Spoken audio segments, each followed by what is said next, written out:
iOS 17.2 is a massive update, and in this video, I want to give you a preview of all the new features coming to your iPhone soon. Apple's made some updates inside of the Messages app. They've added an entirely new app, and there's even some new widgets as well. There's so much to talk about in this update. Let's first start off with the brand new Journal app that Apple has added. Now, they actually announced this a few months ago at WWDC, but it has not been on your iPhone until now. When you want to get started, you've got some cool recommendations, places like music you've listened to, or people you've talked to, exercise you've done that can start as a base point, or if you just want to see more of a sequential order of your life, these are all things that your phone has sort of quietly kept track of privately that give you a base point to start. So I'm going to choose this, and then you can start writing right away. And there's a ton of different options here. You can add additional recommendations by touching the magic wand. You can add photos to this to make it even more customized. You can take photos. You could even record a voice memo to just summarize all of it via your voice. You can also add locations as well that are relevant, places that you might have visited that sort of tie into this journal entry. And of course, ultimately, you can just type whatever you want because I guess that is the point of a journal. And then when you're done, you save your entry and it will be added in sequential order to your other journal entries, which is pretty cool. It's nice to sort of look back and be like, oh, I don't remember I went for a walk that day, or this is what I was experiencing or feeling. Now that's built into an app on your phone. Next up, if you have one of the newer iPhone 15 Pros with the action button, the translate feature that Apple also announced a few months ago is finally here in iOS 17.2. This allows you to, by the press of a button, start translating information around you. You can check it out by going over to your action button settings, and then to use it, it's actually got one of the slickest interfaces I've seen with like a Siri waveform that automatically interprets what you're saying, and the dictation is really good and very quick on here as well. Initially, I didn't get why Apple would make this as a default function, but if you are traveling, it is incredibly quick to get your information translated, and I could see if you're in a new area that you don't know the language of, you'd probably want to map it to this actually. But that's not all for the new iPhone 15 Pros. Apple has also added spatial video recording for Apple Vision Pro, which will allow you to watch back, as Apple has shown, memories on the Apple Vision Pro VR headset when it launches early next year. And I actually updated to the beta of iOS 17.2 to get this early, and I recorded some memories of friends and family before I left home and moved, which I cannot wait to watch back, because now I'm like pretty far from home, and being able to watch that back and feel like I'm reliving it, that I am so excited for that. And if there's no other reason to update to this and you have a 15 Pro, update to that, start recording spatial videos. I have a feeling it's going to pay off later. Now, if you're watching this video, you probably like learning, and that's why this video is also sponsored by Skillshare. Skillshare is the largest online learning community for creatives with a wide depth and breadth of topics ranging from illustration to graphic design and photography to music, marketing, and even productivity. Personally, as somebody that's moving probably as you're watching this video, that's happening in my life right now, so wish me luck. I've been actually taking this really cool interior design course because I never feel like I nailed it in my previous space, and this has just been so helpful to learn how to actually make something feel good that you live in. And that's what I like about Skillshare. It's a learn by doing approach, which has always been very helpful for me. Rather than being talked at, I do way better when I'm hands-on with something, and Skillshare nails that. Seriously, whether you want to learn the basic of something like watercolor painting or learn how to start your own business, Skillshare has the classes to take you from a beginner to pro alongside a supportive community. And for those of you that have been watching for a long time, Skillshare I think was actually one of my first sponsors ever, so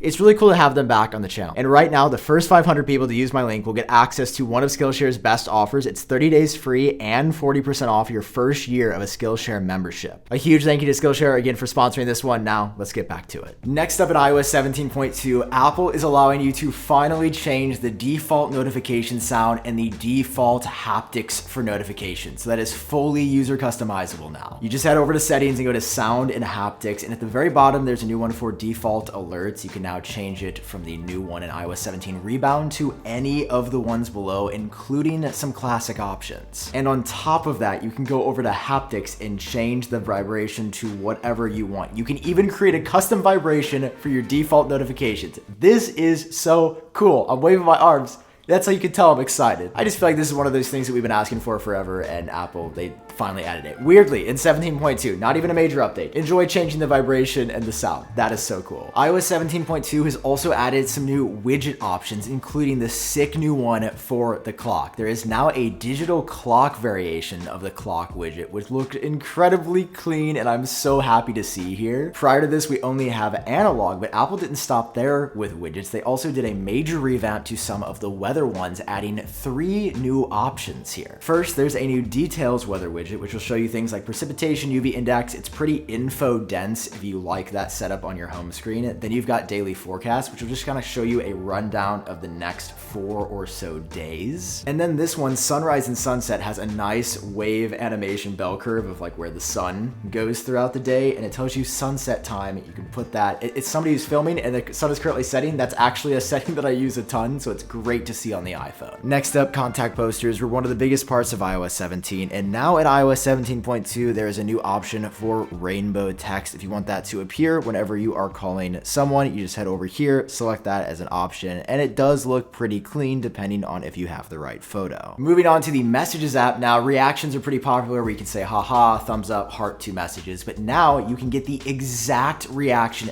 that you want because you can now react with stickers, including custom stickers that you have made. To do this, you just press and hold on a message and tap on the new sticker option, and it will automatically pull up even some of your animated stickers that you can now add without having to manually drag them as you had to in prior updates, which is pretty fun. The stickers are cool, and I think I'll actually use them more now that it's more of a native function rather than having to seek the stickers out and like drag them manually every time. Also, when you're typing messages, you've probably noticed that in iOS 17, Apple will try to auto-predict words, and then when you tap a space, it'll fill in whatever words or phrase it thought you were going to say. It's inline text prediction, and well, sometimes it's great, sometimes it's not, and you want autocorrect, but you don't want these phrases. Well, in iOS 17.2, you can now disable these inline text predictions. Just go over to settings and the keyboard, and in here, you can disable these and use your phone just like it was in iOS 16 and prior, even though the recommendations in general will still be better. And since we're in the Messages app, in iOS 17.2, Apple's also made a pretty big change to memojis, including the ability to change the waist, chest, shoulders, or arms of your memoji's body. So a small change, but something probably in preparation for the Apple Vision Pro again. Apple's also made a couple of changes to emergency alerts in iOS 17.2, including a new option for localized recommendations. I guess if you don't want something for your general area that might not really apply to you, you can now go over to settings and notifications, scroll down to the bottom, and in emergency alerts, there's this new option. It's called local awareness, and when you turn it on, it says Apple can use your approximate location to improve the timeliness, accuracy, and reliability of emergency alerts you receive, which